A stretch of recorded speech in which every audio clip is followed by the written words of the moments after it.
Hello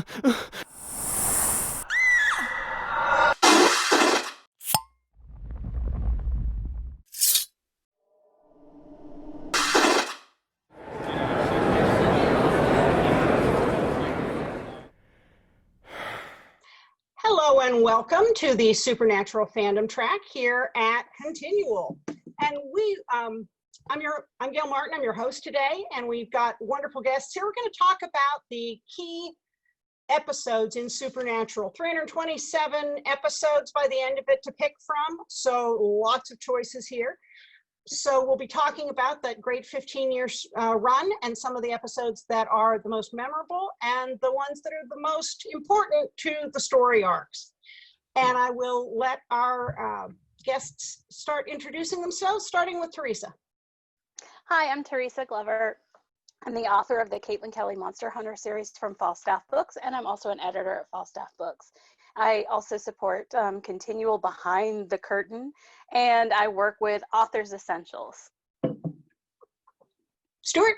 Hi, everybody. I'm Stuart Jaffe. I'm the author of over 40 novels, including the Max Porter Paranormal Mysteries and the Parallel Society and plenty of others.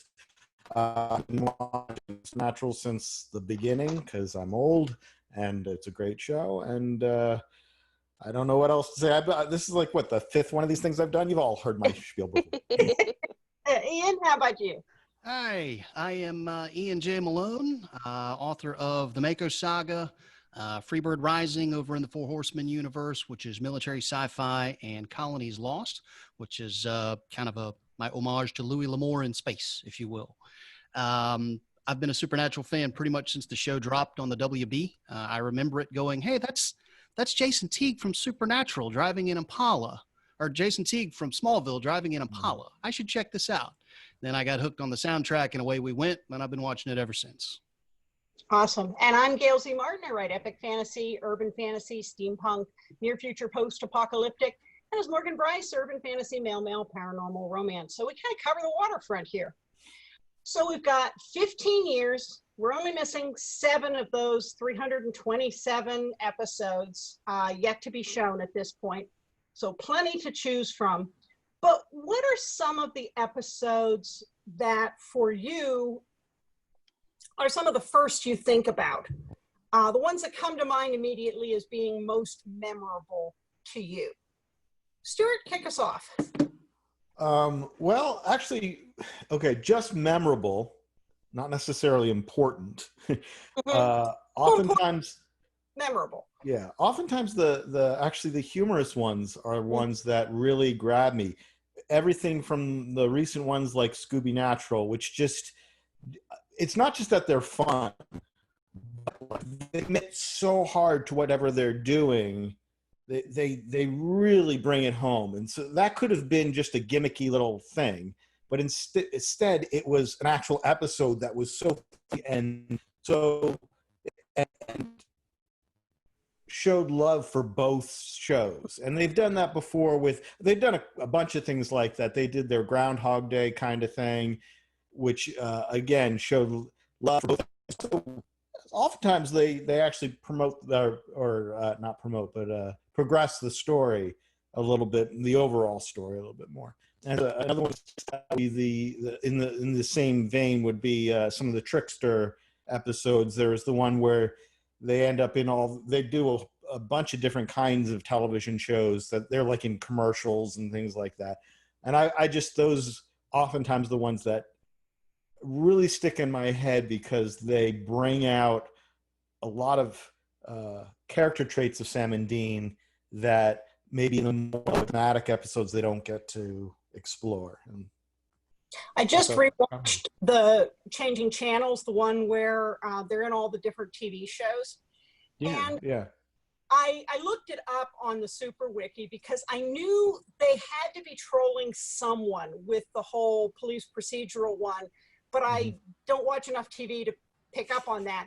And apparently Grey's Anatomy and NCIS were both on opposite Supernatural at that time, which is why they trolled both of those so hard with Dr. Sexy and the them in the dark with the sunglasses in the dark, and just you could tell they were But that's also, like you said, it's a funny episode, but it's also when we find out the truth about the trickster actually being the Archangel Gabriel, and that sets up a big piece. So yeah, it's interesting how they do both at once. And mystery spot, of course, with how many ways can we kill Dean on a Tuesday.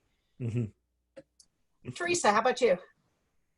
Of course, the first one that comes to mind is Scooby Natural, because it's just so silly, and I watched it not too terribly long ago. But probably the one that stands out to me the most, as far as the one that I enjoyed the most, was the one where Dean had gotten the virus that made him afraid of everything.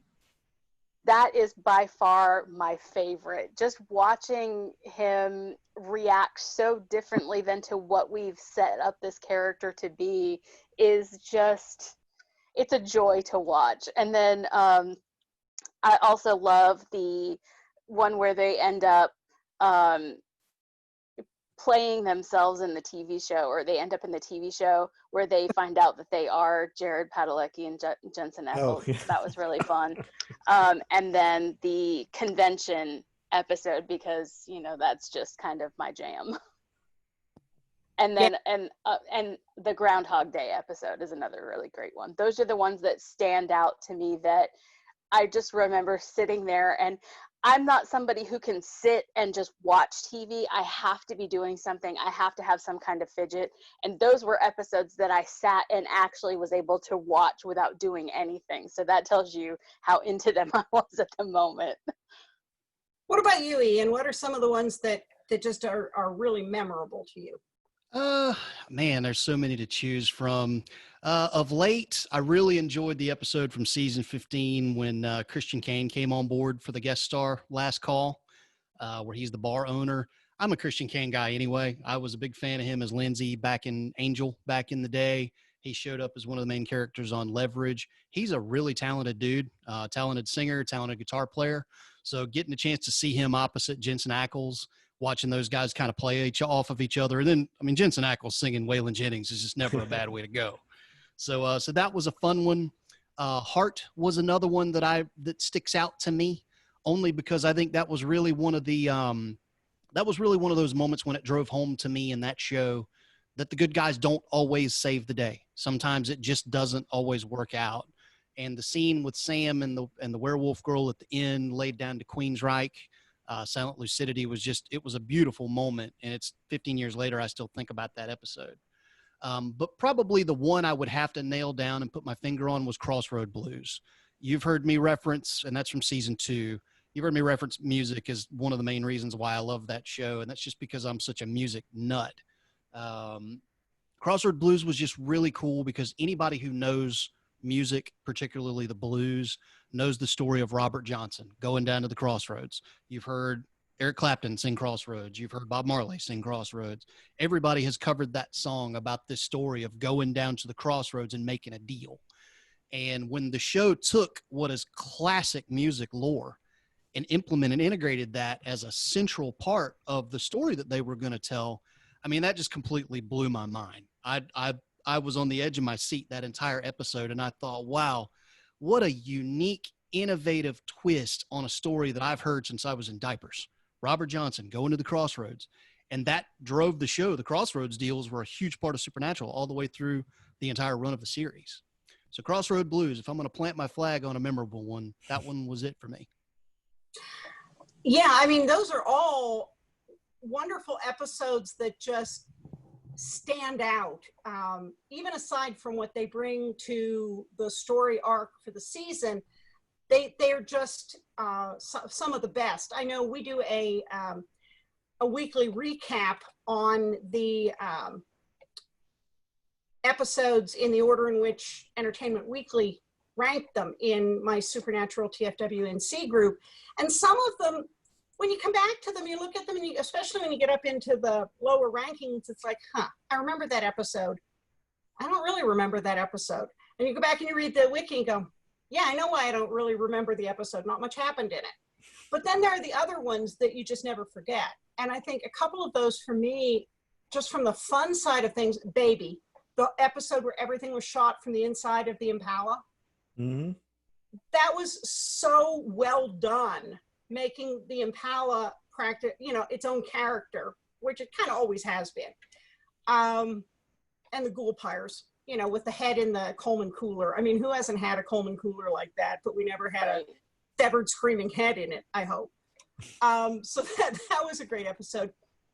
The musical episode, Fan Fiction, that was the 200th episode where the high schoolers do the musical of the boys' lives.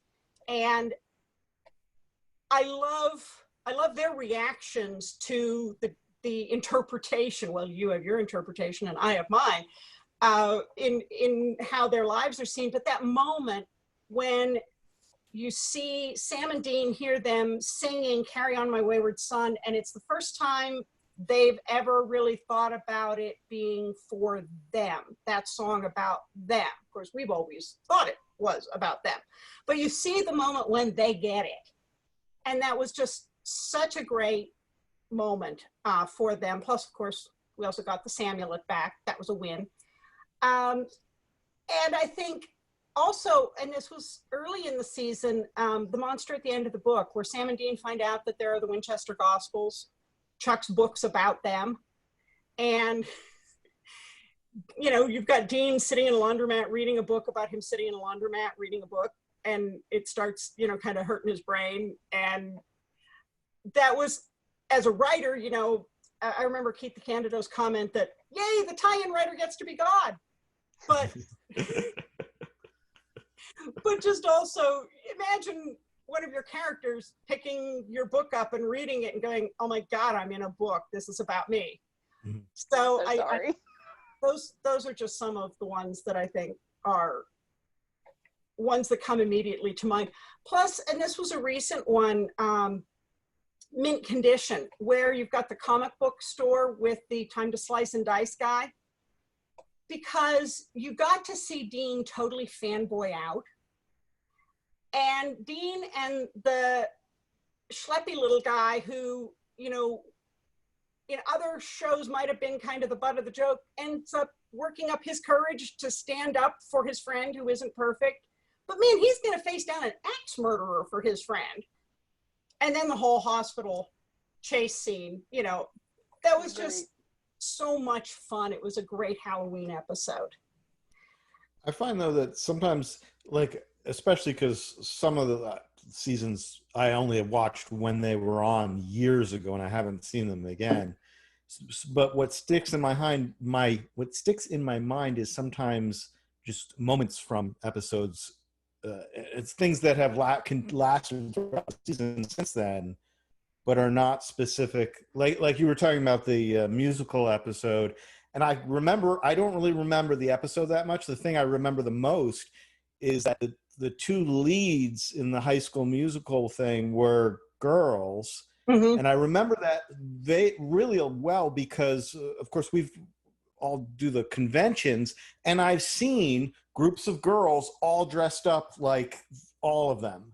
And so it's like somebody just picked them up and put them in this show. And that I found really, that's why that's in my head. Or this might even be the Crossroads episode. It was right around that time, was the first time ever they had a demon walk into a room and they're all talking tough to each other. And the demon's like, and now I'm going to kill you. And just that they got trapped because they painted the trap on the ceiling, the circle and everything, instead of on the floor. And that I had never seen before. And it blew me away. And I was like, that was such a great idea. And of course, since then they've done that many times. And so that first time that stuck in my head, I will never forget that. I mean, I'd never seen it on any other show. It was so cool. You can actually buy a demon trap skirt so that if you are ever confronted by a demon, you just drop your skirt and stand in it and you're safe. Nice. Just in case you didn't know that. I didn't. I love it. Someone suggested, why don't you just fill a hula hoop with salt and put holes in it? And then if you hula hoop, as you move, you've always got a salt circle around you. Great gabs. That's awesome. Yeah, I also love the convention episode. I think you mentioned it, Theresa, because especially for us, our lives so focus on going to conventions in a normal year. and again, that mirror of reality where what if your character showed up at the convention that was about them, and seeing other people cosplaying them and quoting their comments back, and Dean getting so incensed about our pain is not for your entertainment when it totally is. Well, one thing that I really appreciated about that is, like, other episodes that Stuart mentioned where it could have been those people at the convention were the butt of the joke. They were the ones to be pitied or, made fun of. It was done with love, and it was done genuinely to say, hey, these people are out here, and even though they don't always get it right, it's an honor to see them do it. Sure. Well, that's classic case of art imitating life, because if you know anything about those guys, the crew of that show, the cast of that show, they love their cons. They love being able to go and interact with their fans. And that was a neat way to put that into the story. I also loved that the two guys who decided that because they loved the characters of Sam and Dean, and they still at the end didn't believe they were really Sam and Dean, but that gave them the motivation to do what needed to be done, even though they were scared to death. And that discussion at the end where he says, I fix copiers, and he's a sales guy, but if you could actually save the world and had somebody who would give their life for you, who wouldn't want that? And just that look on Dean's face, like, I guess I never thought of it that way, is I love the way this show just turns the mirror back and forth. And I thought that was so poignant in an episode that had a lot of humor in it. Mm-hmm. So there also, in all those episodes and all those seasons, key moments, pivotal moments when either we got a reveal of something that was going to turn out to be really important, or where there was a major plot turn. What are some of the ones like that, those key episodes that stand out to you for being pivotal with the show and its plot? Well, I think sometimes, when they do it really well, sometimes you don't even know it's the first time we meet Chuck. We don't know how pivotal that's going to be all the way to this final season. I don't think that's the time either. No, that's, we've talked about that before. They certainly, I don't think they had decided to the extent that it has, but at the same time, it's a pivotal thing that they don't, whoever knew it or didn't know it, it becomes important. And I think that's really, there are a lot of characters like that get introduced, and, I don't think they, even like Kevin Tran, I think they knew he was going to be a prophet, I suspect, but I don't think they knew that the community was going to embrace his character so much that his death was going to mean so much. In fact, I was at we all were at Dragon Con that year, I'm sure, but the year that Kevin Tran's character died, I was at Dragon Con and I was on a Supernatural panel. It was standing room only, and we were the usual gaggle of fans and writers just talking about Supernatural, and of course he was the subject of a lot of it, and none of us, only one of us on the panel even recognized him, but the actor was completely made up as like a cheerleader so he could walk around, and he was sitting in the front row. And it wasn't until the end when we finished and the guy who recognized him said, "Do you want to come up?" And he said, "Yeah." And so this guy's walking up. I'm like, "Wait, is that?" And I'm like, "Is that him?" And I look back and suddenly there are these cameras like right here in my face. But everybody, it was so, because they thought that was, they still believed back then that if you died, you weren't going to be coming back unless you were San Bernardino. So they thought this was their last chance to ever see him. And so anyway, that was a long story to say that I think even a lot of these characters, when they create them, they don't realize how pivotal they're going to be to the show. Ian? And I like how... Theresa, go ahead. No. I like how they changed the impact of characters and make them more than what they make them more than the sum of their parts, really. Like Rowena is one where she starts off being one of the ultimate antagonists to everybody, and then almost becomes more human and more of a maternal figure, especially when you find out that she's left her entire magical collection to Sam, that he's the only one that can go in to her apartment and get it without being harmed, without being cursed. I still think Crowley's alive, and I still think that we're going to see him in one of these last few episodes, because who better to take on God than the King of Hell as well? You know, who else to have in your army? Crowley's another one that had that antagonistic nemesis relationship that becomes this, you know, almost brotherly or paternal type at times with the boys.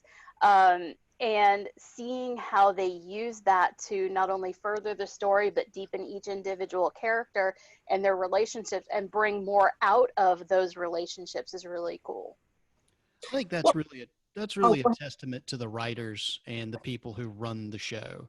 I think it's very clear that they have a very good finger on the pulse of what the fans love. And when a character really takes off, they recognize that and they find a way to say, okay, how can we go ahead and leverage that then to give the fans more of what they clearly want, whether that's with Crowley, whether that's with Rowena, whether that's with Kevin Tran. As far as, you know, episodes that I really remember being big time memorable moments in the show. Tough to go wrong for me with the season 3 finale. No Rest for the Wicked. You know, the good guys didn't win. Dean went to hell. And that was still earlier enough on in the show that hell was a very, very scary place. You know, you didn't come back from that. And so to see him, you know, strung up down there on the wires, freaked out, scared out of his mind, screaming for his little brother to help. I mean, I was on the edge of my seat, just gobsmacked that it ended that way. And we all knew there was a season 4, so clearly he was going to get out of it somehow. But like, that was supposed to be the point of no return. When you go to hell, you don't come back. And, you know, hell's kind of become a punchline, honestly, since as the show has gone on over the years. But back then, that had real lasting impact that stuck with me for a summer until season 4 kicked off in September. Another one that really stuck out to me was in season 5, and that was Abandon All Hope. That was where we said goodbye to the Roadhouse. And that was such a heartbreaker to me. I loved everything about that setting. I loved the place. I loved the fact that it was kind of a refuge for the guys where they could, you know, have community with people who did what they did and understood what they did for a living. Ellen, Joe, Ash were all very much faces of that place who had very much become a part of the family at that point.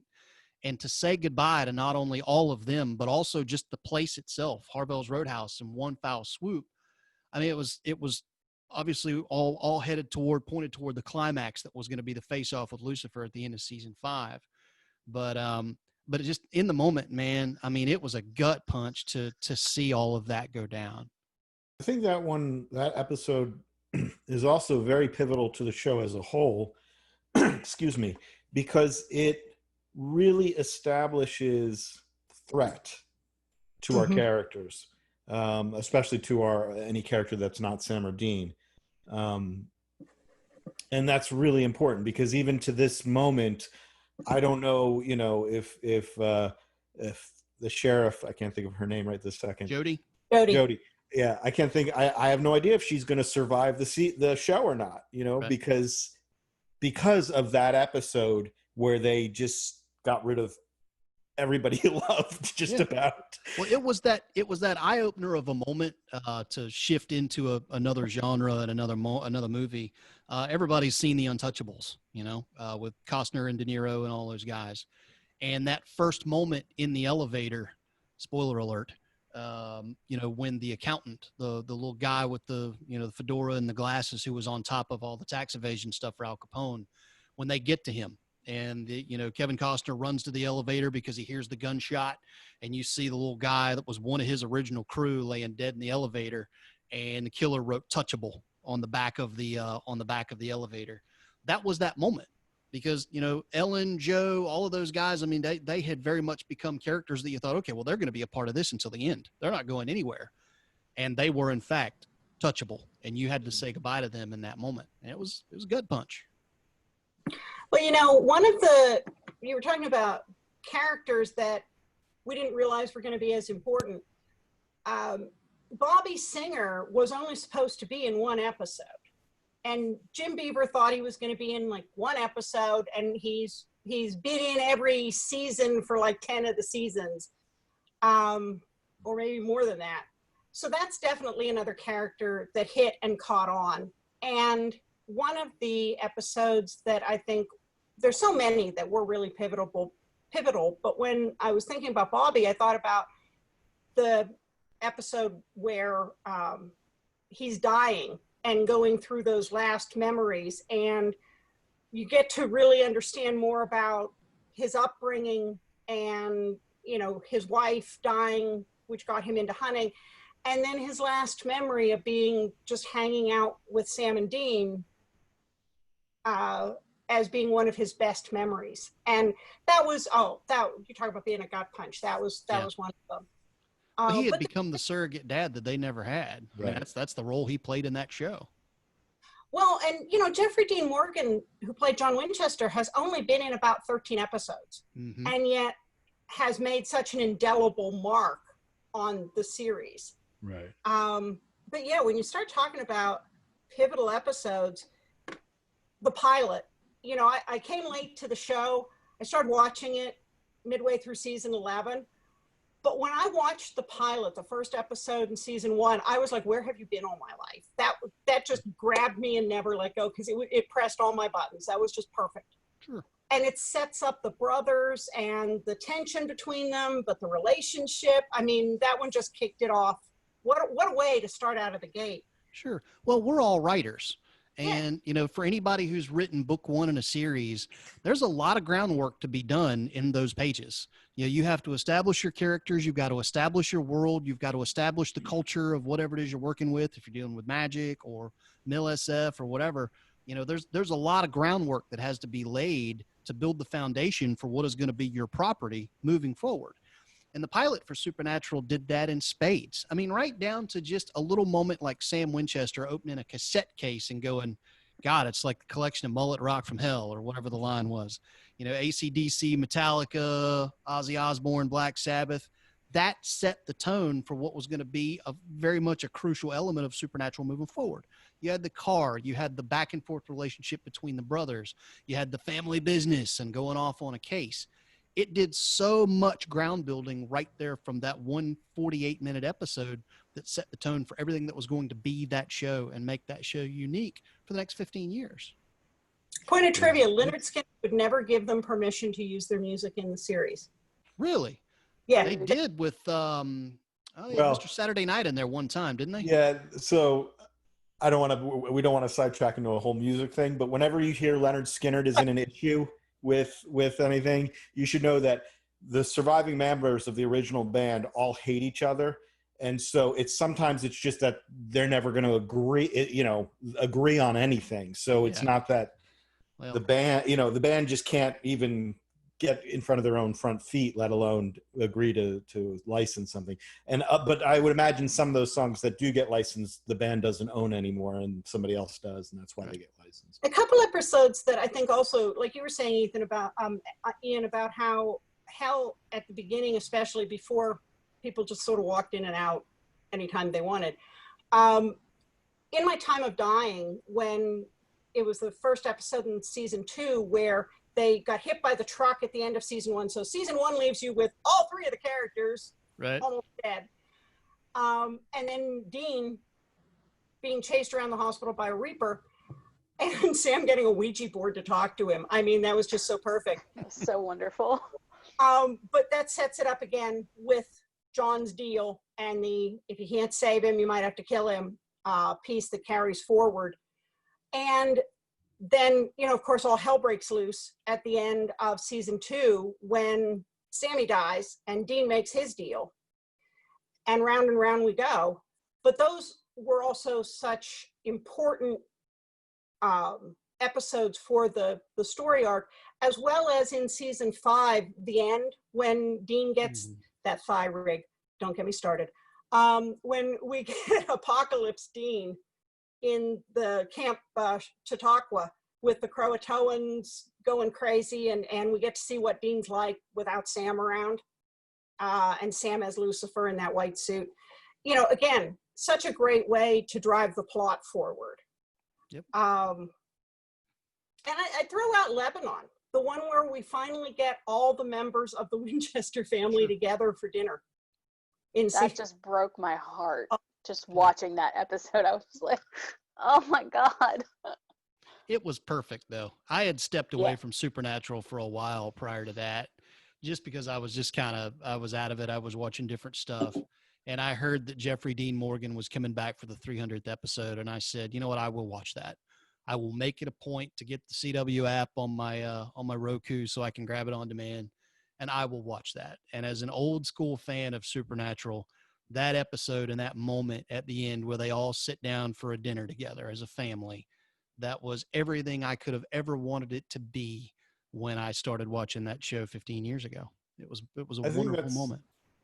I think that's something else about the writing in the show and the whole everybody involved in making the show that shows. We talked about this earlier, that they really listen to the fans. They understand how to serve fans without it being. They understand how to do fan service without it being obtrusive or ridiculous. And that's a perfect example. I mean, that whole scene was nothing. That's purely for us, and for for that. It didn't serve. It kind of served the story, and they've made it serve the story. But it could easily have just been. It could have easily just been fan service in the sense that, oh, look, they're all together. But they actually make it poignant to the characters, I guess is what I'm trying to say, and make the moment feel truly heartfelt, as opposed to, hey, we're putting this on because we know you'll, watch it, and that kind of thing. Well, but I think how they got there was really interesting, because it was the pearl that he wished on that gave him his heart's true desire or something. And I forget what exactly he was trying to do, but it was trying to solve the problem of whatever was happening in, what's that? Get rid of Michael. Oh yeah, that's right. That his heart's true desire, he was trying to get rid of Michael, but instead he gets his dad back and his whole family has that dinner together. So it was done really beautifully, and it was earned in the context of the story. It wasn't just, like you said, the fan service that we're going to watch this because we know that you're a sucker for this. It actually is a plot point for a reason. Well, and I think also how the show has done a good job of starting to tie up some of the loose ends that have mattered to fans over the years, because we know that they are watching Fandom. They make no bones about the fact that they're even out there reading some fan fiction. I mean, they know what we're doing. And to have in that episode, Lebanon, Dean has always been daddy's little soldier, wanting daddy's approval and never thinking he's good enough. And Sam never got to say goodbye.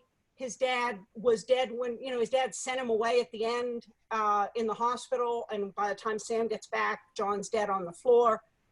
Sam always labored under that idea that John never forgave him for going off to Stanford. And John makes it very clear that he loves Sam and that he's proud of him and that he's proud of Dean. And any kid who has ever chased their parents' affection or lost a loved one without being able to have that healing conversation, that was just, right to the heart. And I thought that was done so well. And there's so much genuine affection between Jeffrey Dean Morgan and Jared and Jensen. I mean, come on, Jensen officiated at his wedding and all three of them got matching tattoos. I mean, life imitates art, imitating life. Yeah. Pardon? That was a fun Twitter exchange, watching them all bounce photos and stuff back and forth on social media about that. Yeah.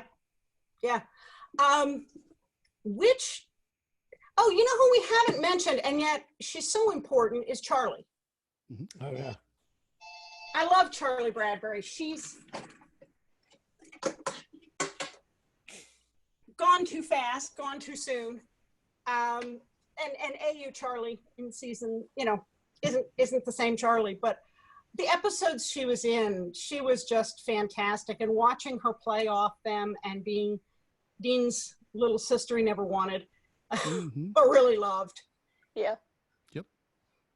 There's also an aspect of it which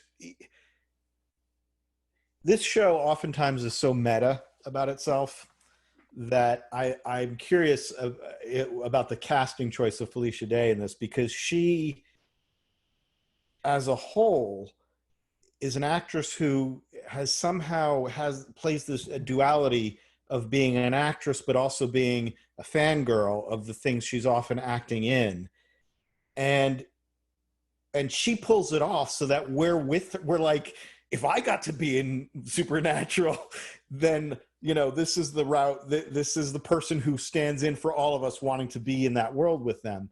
And so there's this like, and I'm if any show she's ever been on is aware of that, it's this show, and is using that to that point, that aspect.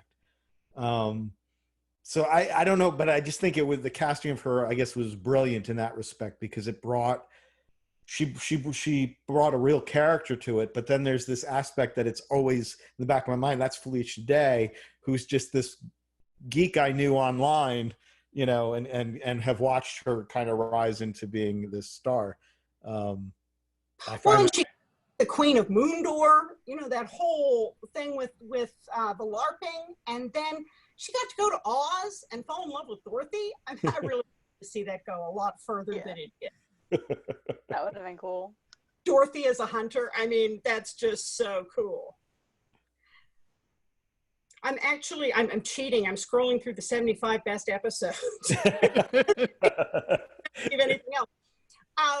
One of the things, I came to Supernatural late, so a lot of the ones where people were concerned that somebody wasn't going to come back, or they were left at the end of a season with a cliffhanger, I very easily remedied that by hitting next episode.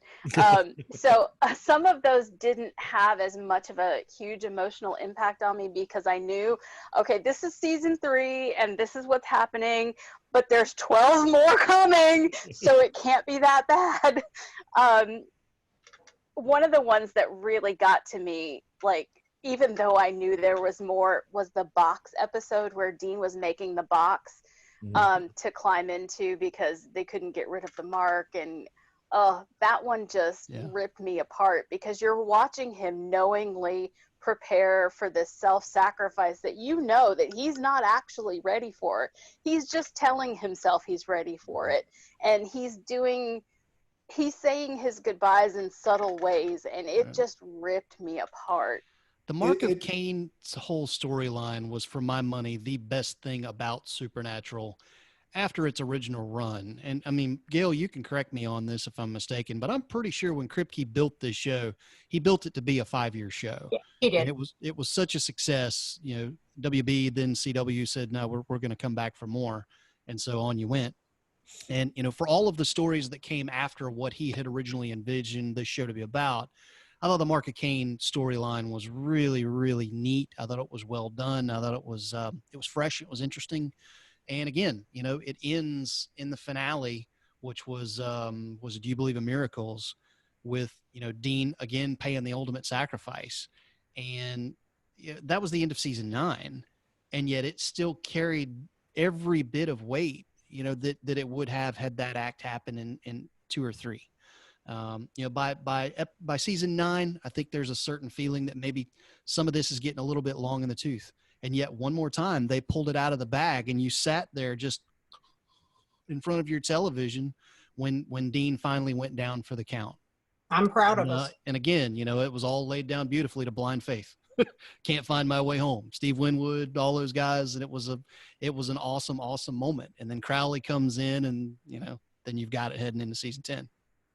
Well, and season 8, with the Leviathans and everything, not my favorite story arc, but sacrifice at the end in that church with Dean going back to talk Sam out of doing the 3rd trial, and that whole, there's nobody I'd put in front of you. And then the visuals of the angels falling was just such a pivotal moment.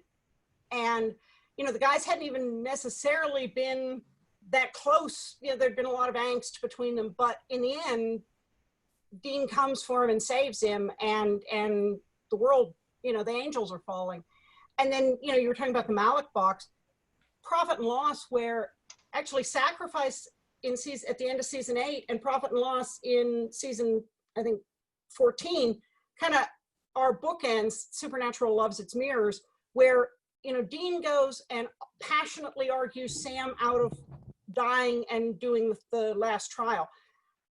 And that fight between Sam and Dean, where Sam doesn't want Dean to go in the box and takes a swing at him. If you look at the series, Dean has hit Sam way many more times than Sam in his right mind has hit Dean. And Sam just hauls off and clocks him one. And the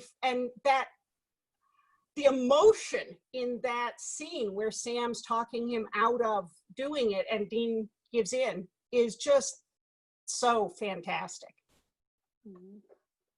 Stuart, you looked like you were going to say something. I knew you were going to say that. And whatever was in my head kind of went out. Well, actually, this has nothing to do. This is just a side note because you mentioned the Leviathans, and I always love, again, we've mentioned this several times, how self-referential the show is and how it's aware of things. And so just the fact that here in season 15, God is I can't think of the name of the gal he's talking to, but he's talking about all the things he created, and he's like, and how about those Leviathans? They're awesome. And she's like, and he's like, are you kidding me? And the teeth and the mouth and the, and I appreciate that. Or even in the last call episode where they make fun of, they throw out a quick reference to the fact that this was really meta. They made a reference to Dean lip syncing's Eye of the Tiger, which I don't think he ever actually did in the show. He did it in an outtake that just became viral. I mean, that's the kind of thing that I think makes, in a weird way, makes potentially anything in the show pivotal, because the writers are so cognizant of everything in the show and out of the show that they can take anything and play with it. Sure. Well, and like when Dean was having Michael locked in his head and Michael was having him dream he was running a bar, which he actually has. And Gail pointed out in one conversation that we had, some of the pulls and posters were from Jensen Ackles' bar. Mm-hmm. Yeah, I totally want to go to that place if I'm up in Austin at some point, by the way. For real. I need a shirt bad. Yeah. You can order them online, I looked. I know, but there's something to be said for going into Dean Winchester's bar and having a beer. Very true. Hey, speaking of, has there been any word on what Jensen Ackles is going to do after Supernatural? I know Padalecki's signed on for the Walker Texas Ranger reboot on CW, but I haven't heard anything on Jensen. There's a rumor about him doing Captain America. Really? I don't know if he's actually done anything, but he got approached on several of those and turned them down to finish, to do Supernatural. But especially in season 15, that first episode where Chuck's running through all the way, we find out later it's Chuck running through all the ways he wanted them to kill each other. And you've got that Red episode where Dean is in the bunker and he's killing everybody. And I'm looking at this going, if this isn't an audition reel for either an action movie or a superhero movie. Well, he would be, I'm sure he probably would pass on this because he doesn't want to be typecast or whatever. But I've always thought if they were ever to turn the Jonathan Mayberry, Joe Ledger series into like an Amazon original series or a Netflix original series, Jensen Ackles would be prime to play Joe Ledger. But I think you're right. I mean, that's just be jumping into another vampire monster killer. He'd nail it, though. And then, of course, Jensen did all of those Batman pictures for Halloween. Yeah. And I'm again looking at this going, this is a soft audition, isn't it? This is saying, hey, guys, I'm out here. Who knows? They're going to keep surprising us. Well, folks, we could talk about this all day. We find this with all of the panels. but we're actually running out of time. So let's go through and have everybody say where we can find you and your books. So Theresa, kick us off. You can find my books at falstaffbooks.com. I have the Caitlin Kelly Monster Hunter series. Books 1 and 2 are out now. Book 3 is coming this summer. And then you can find me also at theresaglover.com. Ian? Ian J. Malone. You can find everything you need to know about me at ianjmalone.net. I am on Facebook and Twitter with at Ian J. Malone, fittingly enough. I'm currently in the process of re-releasing my Mako saga through Theogony Books, which is an imprint of Chris Kennedy Publishing. And then that's going to culminate with a brand new novel in that series called Detron City Vice, which is coming in August.